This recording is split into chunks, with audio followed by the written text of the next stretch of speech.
The sun was starting to set over the city, casting long shadows across the streets. Sacramento, with its usual hustle and bustle, had slowed down as the evening took hold. The faint sound of a radio buzzed through the air as Eric Porter, a 32-year-old executive, drove home from a long day at the office. The hum of his car's engine was a soothing rhythm, a calming counterpoint to the frenetic energy of his workday. His thoughts drifted, and for a moment he let his mind wander to the events of the day. A successful meeting, a few phone calls, and now he was just a few miles from home. The light ahead turned yellow, then red, and he eased his foot off the gas pedal, slowing his sedan to a stop at the intersection. But just as he exhaled in relief, feeling the weight of the day begin to lift, a sharp flash of blue and red lights erupted in his rearview mirror. The screeching sound of a siren cut through the evening air, breaking his momentary peace. Eric's brow furrowed slightly. He had followed the traffic laws. Was there something he missed? He pulled over to the side of the road, wondering what this was all about. As he rolled down the window, the familiar, almost mechanical sound of a police cruiser came to a halt behind him. He looked up and saw the figure of Officer Thomas Larson step out of the car. Larson was a man in his mid-30s, tall and broad, his posture stiff and sure of himself. He wore the classic police uniform, with the badge gleaming under the fading sunlight. "License and registration," Officer Larson demanded, his tone flat, professional, but carrying an edge of authority. Eric handed over the documents without a word. His movements were calm, but his mind was racing. He wasn't nervous, not yet, but he couldn't help but wonder what had triggered this stop. Larson's demeanor didn't seem typical for a routine traffic violation. The officer took his time inspecting the documents. His eyes didn't seem to leave Eric's face for long, as if scanning for something, a reason to dig deeper. Larson's sharp gaze wasn't lost on Eric, but he chose not to react. He kept his posture relaxed and composed. He knew the law, he knew his rights, and he wasn't about to be intimidated. "Do you know why I pulled you over?" Larson asked, leaning in slightly, his eyes narrowing as he studied Eric's face. "I don't," Eric replied calmly. "I stopped at the red light as required. Was there something I missed?" Officer Larson didn't respond immediately, but instead he continued staring at Eric as if waiting for some sort of slip-up. "You didn't come to a full stop," Larson said, his voice gaining a slight edge. "At the light." Eric raised an eyebrow, surprised by the officer's remark. The intersection was quiet. There was no cross-traffic to worry about, and he'd slowed to a reasonable speed. "I see," Eric said, nodding slightly. "I thought I slowed down in time, but I understand." Larson's eyes flicked briefly to the license in his hand, then back to Eric. His expression shifted from one of professionalism to something more curious. His posture changed, just slightly, and Eric could feel the tension rising in the air. "You're not from around here, are you?" Larson asked, his voice suddenly more probing, his gaze now scrutinizing Eric with suspicion. Eric paused just for a moment before responding. "I moved here a few months ago. My address is on the license." But Larson wasn't really paying attention to Eric's explanation. He was too busy forming his next line of questioning, trying to get a sense of who this man really was. "Where were you headed in such a hurry?" Larson asked, his voice sharp, almost too interested for a simple traffic stop. Eric remained calm, though his curiosity piqued. "Just going home." Larson leaned in closer, his eyes scanning Eric's demeanor for signs of unease. Eric's composed exterior seemed to have an unexpected effect. The officer's suspicion grew. At this point, this wasn't just a traffic stop to Larson. It had become something else entirely. His suspicions about Eric's intentions were taking hold, and with each question, he felt more certain that there was more to this situation than met the eye. Eric's calm and unflappable nature was starting to annoy Larson. He wasn't used to being looked at with such control. Most people, when pulled over, would show some sign of fear, of uncertainty, but Eric wasn't reacting like most people. As the officer continued to question him, Eric began to sense that Larson's focus was shifting. This wasn't about a minor traffic violation anymore. Larson's gaze wasn't just looking for tickets or infractions. It was scanning for something else, something deeper. "Step out of the car," Larson ordered, his voice now firm. "I need to check something." Eric's hands briefly gripped the steering wheel, his fingers tightening, but his face remained calm. He knew his rights, and he was prepared to stand firm. "Is there a specific reason for that, officer?" Eric asked, his voice steady, as if this was just a routine conversation. But Larson didn't like the question. It was clear he was losing control of the situation. "I said step out of the car," Larson repeated, his voice hardening, a threat hanging in the air. Eric exhaled slowly, as if he'd made a decision. With a calm demeanor, he opened the car door and stepped out onto the sidewalk. The officer sized him up as he stood outside the car. Eric stood just a little taller than Larson, his body language relaxed but confident. His tailored suit, polished shoes, and professional appearance told a story that didn't quite match the profile Larson was expecting. But this wasn't about appearances. It was about assumptions. And Larson's assumptions were leading him down a path he wasn't sure he wanted to go. "Hands where I can see them," Larson ordered, his voice edged with impatience. Eric complied without protest, placing his hands on the hood of the car as directed. But something in his posture, the slight shift, the controlled breathing, sent a message to Larson. "Is there something specific you're looking for, officer?" Eric asked, his voice unbothered, but tinged with a subtle challenge. Larson didn't answer immediately. He paused as if the question had caught him off guard. It wasn't supposed to be this way. The young man was supposed to be nervous, rattled. But instead, Eric's calm and composed nature was forcing Larson to reconsider everything he thought he knew about the situation. "No need to be difficult," Larson muttered under his breath, though it was clear he was trying to regain control of the situation. Eric didn't react to the officer's comment. He simply remained in place, his composure unbroken. Larson's search was quick, invasive, and when it was over, the officer let out a begrudging mutter, "You're clean." But Eric knew that the real story wasn't in the search, or even in the traffic violation. It was about the assumptions Larson had made, about who Eric was and where he belonged. "You're done?" Eric asked, his voice unwavering, not out of defiance but of simple fairness. He had nothing to prove, but Larson did. "I'm not done," Larson growled, stepping even closer to Eric, his frustration evident. "You think you know better than me, huh? Think you can talk your way out of this?" Eric met his gaze, calm and unflinching. "I don't think anything, officer. I just believe in fairness. And so far, I'm not seeing much of it here." The words landed heavily between them, and Larson's temper flickered.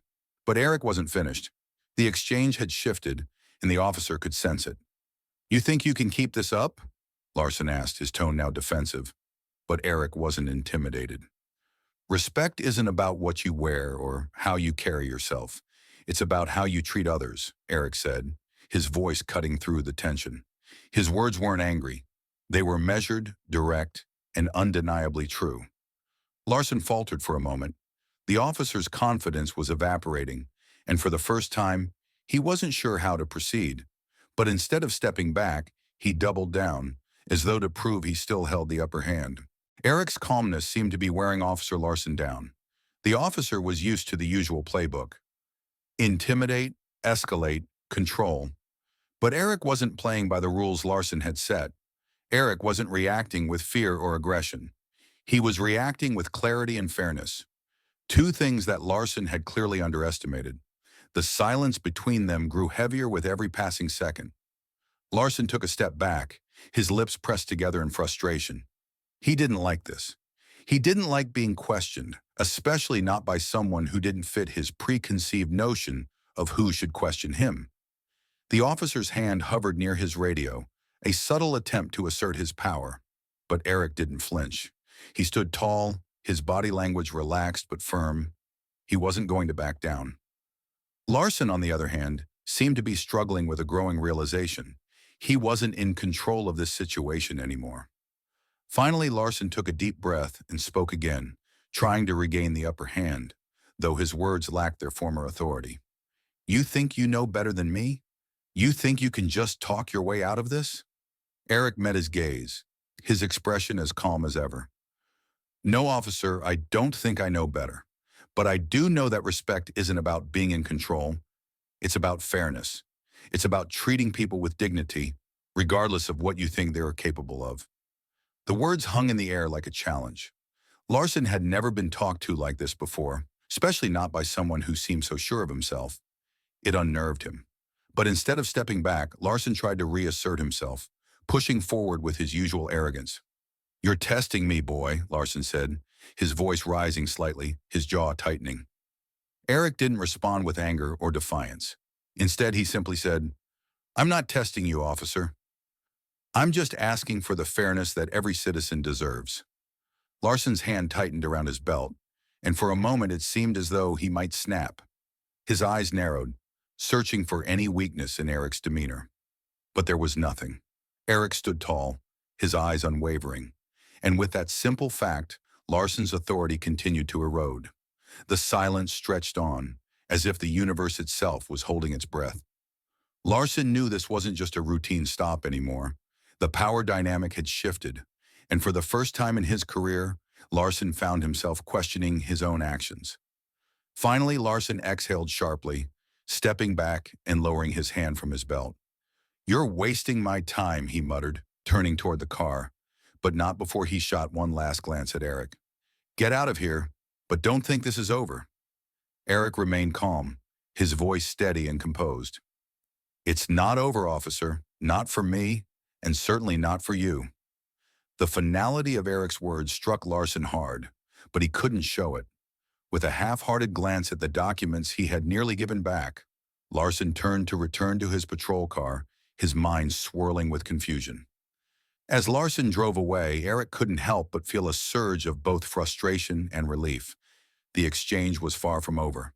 This was only the first step in a much bigger battle, one that involved not just his own rights, but the integrity of a system that had allowed officers like Larson to continue their behavior unchecked for too long. As Eric watched Larson's cruiser disappear down the street, he realized that this wasn't just about standing up to one officer. It was about standing up to a system of complacency and injustice that had existed far too long. Eric wasn't going to let that slide. The next day, Eric sat at his desk, surrounded by piles of case files, complaints, and reports. The sun streamed through the blinds, casting a soft glow on the paperwork. He hadn't been able to stop thinking about the traffic stop. What had begun as a routine interaction had turned into something much bigger, something that had shaken him to his core. He wasn't just an executive anymore. He was a man who held power, the power to change things, the power to make sure that no other officer could treat someone like Larson had treated him without facing consequences. He was now the head of internal affairs, and it was his responsibility to root out the flaws in the system and hold those who wore badges accountable. The incident with Larson had left a mark on Eric, not just because of the officer's assumptions, but because of the larger, more insidious issue that Larson's behavior represented. The biases, the prejudices, the systemic inequality that had been allowed to fester for years.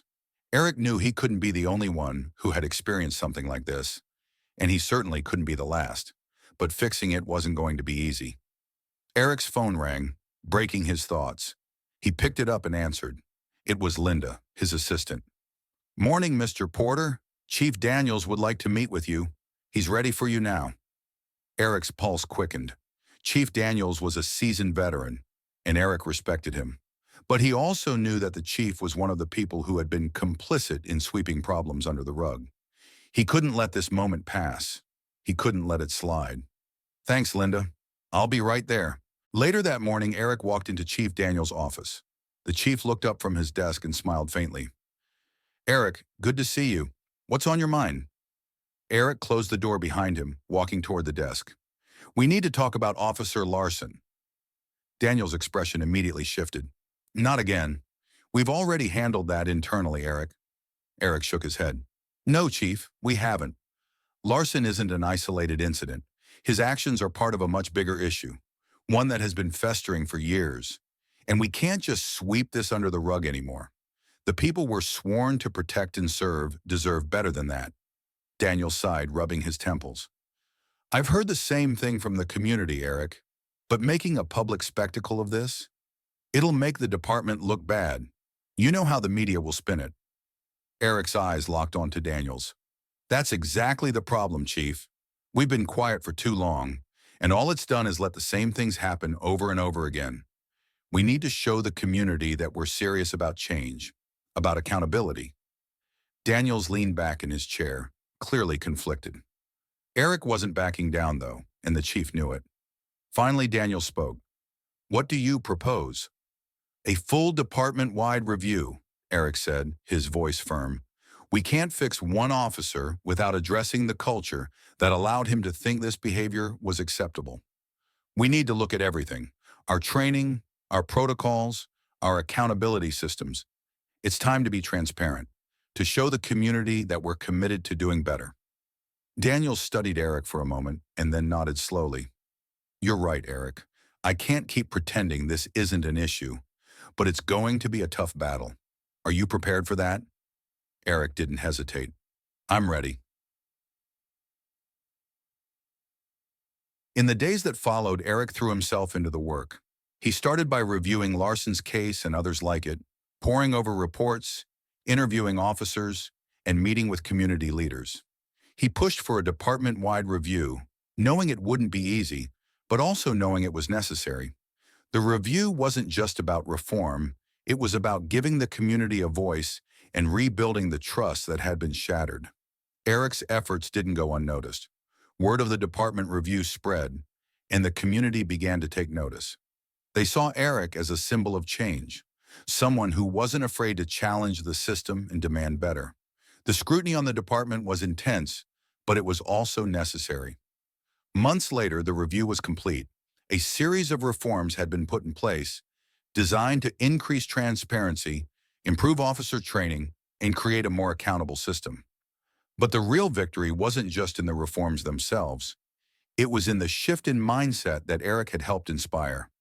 Officers were no longer able to turn a blind eye to their actions.